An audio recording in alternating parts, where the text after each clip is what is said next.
All right. I'm talking to you about the Mona Lisa. It's probably the most looked at, most famous image in the world. It was painted early 1500s, like 1505, 1506, somewhere around there, from Leonardo da Vinci. And it wasn't always super famous. It was stolen from the Louvre in 1911 by a guy who was in there painting and doing ceiling repairs on skylights. And he thought he was going to bring it home to Italy and be super famous and make a bunch of money. He thought it had been plundered by Napoleon. So when he stole it, he took it back. He ended up getting thrown in prison, and it was missing for 2 years after he stole it. And when it finally came back to the Louvre in France, it was like this triumphant return. And because it had been stolen, it had been in papers all over the world, and everybody kind of started to know what this painting was all about. Before that, it was one of about 30 pieces.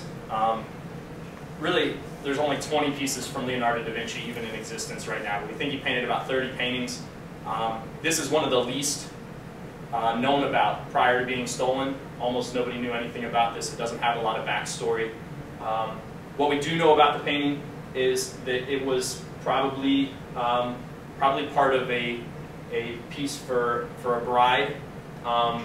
There's actually a little bit of a veil. There's a fine line across her forehead. A lot of people have thought that's a veil, and in the underpainting you can actually see a light veil on there. Bridal paintings were painted with husband and wife separate because a lot of times people would die with a really short lifespan. You know, like if a spouse died, then you could take down their painting and put up a new one later from a new wife or a new husband. And a lot of people think this is Lisa del Giocondo, but there's not a for sure woman who we know that's the Mona Lisa. The big things that make this really stand out and make it a unique painting, and why a lot of artists study it. Thing number one, it was one of the first paintings that instead of being shot straight on, or instead of being shot in profile, it was one of the first paintings that had a 3/4 view, which is I don't know how she's positioned, kind of like this and looking. Leonardo da Vinci, he carried this painting around. I don't know why he never gave it to the person he painted it for, but he carried it with him most of his life and continued working on it for many, many years. And it was probably his demonstration piece. If he was trying to get a job, he would show this off and say, this is what I'm capable of. And other than being the 3/4 perspective, which was really unique at the time, it also has an imaginary background. And most portraits prior to this had just a black background or a really dark wall or something like that. This is one of the first with an imaginary background, almost an imaginary landscape. And I guess other big things. At the time, oil painting was a brand new technology. It came out, it would have gotten to Florence, Italy, the late 1400s, so it was still a big deal at the time. Before that, they were painting with tempera eggs and painting into wet plaster and things like that. The only other thing, I guess, maybe this is was a brightly colored painting. When it was painted, it's probably gotten a lot dirtier through the course of time.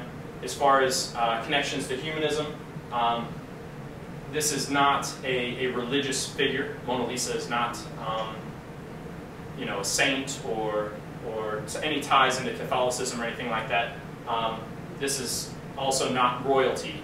Prior to kind of the Renaissance, the vast majority of paintings we see would have been in churches or in palaces, and she's kind of the common woman, even though she was probably married to somebody who was pretty wealthy who could afford to have a portrait painted.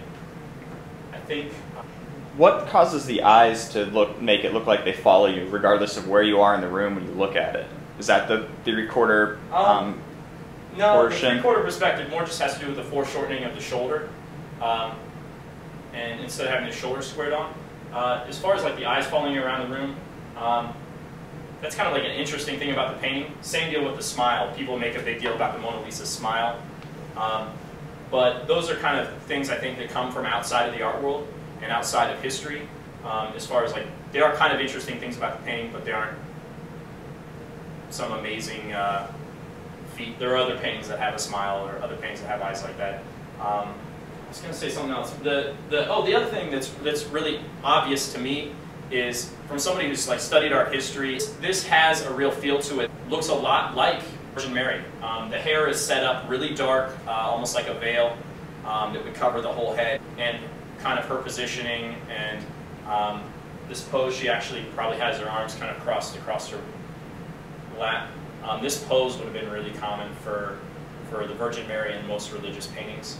So whether or not he got his influence from that, I mean, keep in mind he's kind of pioneering a new technique. He probably saw lots of works done by other masters, and he probably took on that pose because of the same thing.